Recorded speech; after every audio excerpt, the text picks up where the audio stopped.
Profit on work certified and cost on work in progress at the end of the year. ഇത് രണ്ടോ നിങ്ങളുടെ അടുത്ത് കാണാൻ പറഞ്ഞിരിക്കുന്നത്. അപ്പോൾ ഇങ്ങനെ പറഞ്ഞാലും പ്രോഫിറ്റ് ഓൺ വർക്ക് സർട്ടിഫൈഡ് കാണണമെങ്കിൽ നമ്മൾ എന്ത് വേണം, എത്രയാണ് നോഷണൽ പ്രോഫിറ്റ് കണ്ടുപിടിച്ചിട്ട് അതിൽ എത്ര വർക്ക് ഇൻ പ്രോഗ്രസ്സിലേക്ക് മാറ്റണം, ബാക്കിയുള്ളതിലേക്ക് മാറ്റണം എന്നുള്ളത് കണ്ടുപിടിച്ചിട്ട് വേണം പ്രോഫിറ്റ് ഓൺ വർക്ക് സർട്ടിഫൈഡ് കാണാൻ. അതേമാതിരി cost on work in progress at the end of the year എന്ന് പറഞ്ഞാൽ എത്രയാണ് വർക്ക് ഇൻ പ്രോഗ്രസിൻ്റെ കോസ്റ്റ് എന്നുള്ളതാണ്. അപ്പോൾ ഈ വർക്ക് ഇൻ പ്രോഗ്രസിൻ്റെ കോസ്റ്റ് കാണുന്ന സമയത്ത് നമുക്കറിയാം വർക്ക് ഇൻ പ്രോഗ്രസ് എന്ന് പറഞ്ഞിട്ട് നമ്മൾ കോൺട്രാക്ട് അക്കൗണ്ടിൽ എഴുതാറ് ബൈ വർക്ക് സർട്ടിഫൈഡും അൺസർട്ടിഫൈഡും. അപ്പോൾ കോസ്റ്റ് കാണുന്ന സമയത്ത് നിങ്ങൾ ഏതും കൂടെ എടുക്കാൻ ശ്രമിക്കുക. At the end of the ഇയറിൽ എത്രയാണ് പ്ലാന്റ്, അതേമാതിരി മെറ്റീരിയൽസ്, ഇതെല്ലാം കൂടെ ആഡ് ചെയ്തിട്ട് വേണം cost on work in progress കണ്ടുപിടിക്കാൻ വേണ്ടിയിട്ട്. ഓക്കെ, അപ്പം നമ്മൾ നോക്കാൻ പോവാണ്.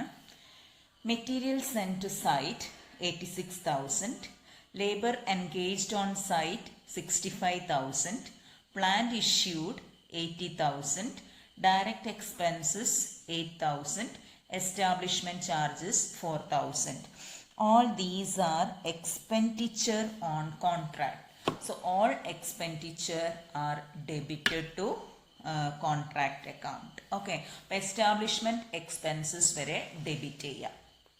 The next item, materials returned to stores. Materials returned നമ്മൾ എന്താ ചെയ്യാറ്, കോൺട്രാക്ട് അക്കൗണ്ടിൽ ബൈ മെറ്റീരിയൽസ് റിട്ടേൺഡ് എന്ന് പറഞ്ഞിട്ട് കാണിക്കാം. Then work certified and uncertified is given. അപ്പോൾ വർക്ക് സർട്ടിഫൈഡ് നമ്മൾ എഴുതുന്നത് ബൈ വർക്ക് ഇൻ പ്രോഗ്രസ് എന്ന് പറഞ്ഞിട്ട് സർട്ടിഫൈഡും അൺസർട്ടിഫൈഡും കാണിച്ച് ടോട്ടലാണ് ആഡ് ചെയ്യേണ്ടത്. ഓക്കെ, മെറ്റീരിയൽസ് റിട്ടേൺഡ് ഇവിടെ ഉണ്ട് കേട്ടോ.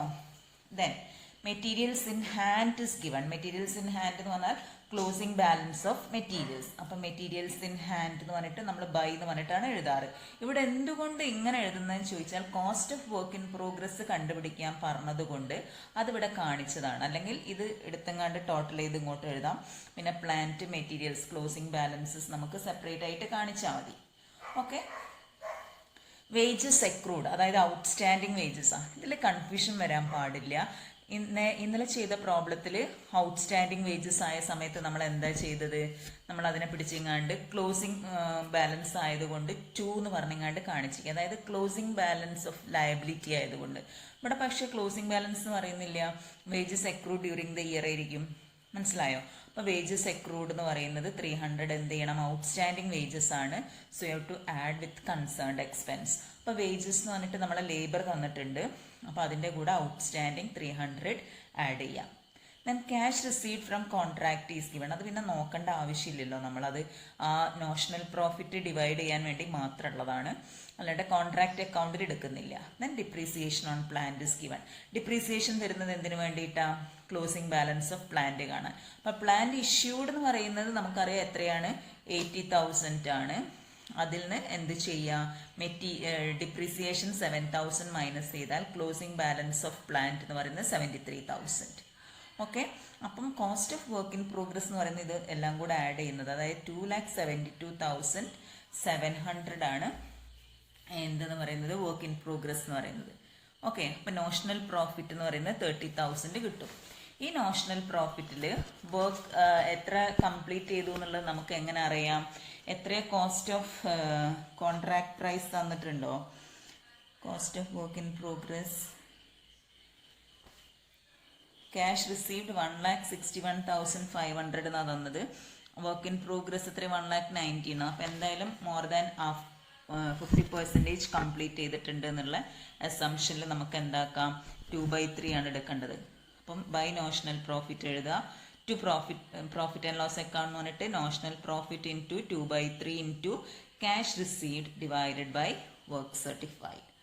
Okay, so 17,000 is transferred to profit and loss account and the balance of notional profit is transferred to work in progress account. അപ്പോൾ cost of work in progress എന്ന് പറഞ്ഞ് എഴുതുന്ന സമയത്ത് ആ വർക്ക് ഇൻ പ്രോഗ്രസ് എത്രയാണോ നമ്മൾ കണ്ടുപിടിച്ചത് 2,72,700 ആണ്. അതിൽ നിന്ന് ഏത് രണ്ടും മൈനസ് ചെയ്യാം, നമ്മളെ ഈ രണ്ട് സാധനങ്ങൾ ഏതൊക്കെയാണ്, വർക്ക് ഇൻ പ്രോഗ്രസ് എത്രയാണോ പ്രോഫിറ്റിലേക്ക് ട്രാൻസ്ഫർ ചെയ്തിരിക്കുന്നത് 13,000 മൈനസ് 300 എന്ന് പറയുന്നത് ഏതാണ്, ഈ cost of work in progress കണ്ടുപിടിക്കുന്ന സമയത്ത് എത്രയാണോ വർക്ക് ഇൻ പ്രോഗ്രസ് നമ്മൾ കണ്ടുപിടിച്ചല്ലോ 2,72,700, അതിൽ നിന്ന് 2 വർക്ക് ഇൻ പ്രോഗ്രസ് എന്ന് പറഞ്ഞാൽ 13,000 കോൺട്രാക്റ്റിൽ ഡെബിറ്റ് ചെയ്തിട്ടുണ്ട്. ആ പ്രോഫിറ്റ് അത് മൈനസ് ചെയ്യുക. മൈനസ് ഇനി എത്ര മെറ്റീരിയൽസ് ഇൻ ഹാൻഡ് എന്ന് പറയുന്നത് 300 ഉണ്ടല്ലോ, അത് മൈനസ് ചെയ്യുക. Sorry, not materials, wages outstanding, അതായത് കൊടുക്കാനുള്ളതാണ്. അപ്പോൾ അത് മൈനസ് ചെയ്തിട്ടുണ്ടെങ്കിൽ ബാലൻസ് എമൗണ്ടിനെയാണ് നമ്മൾ എന്തെന്ന് പറയുന്നത്, cost of work in progress എന്ന് പറയുന്നത്.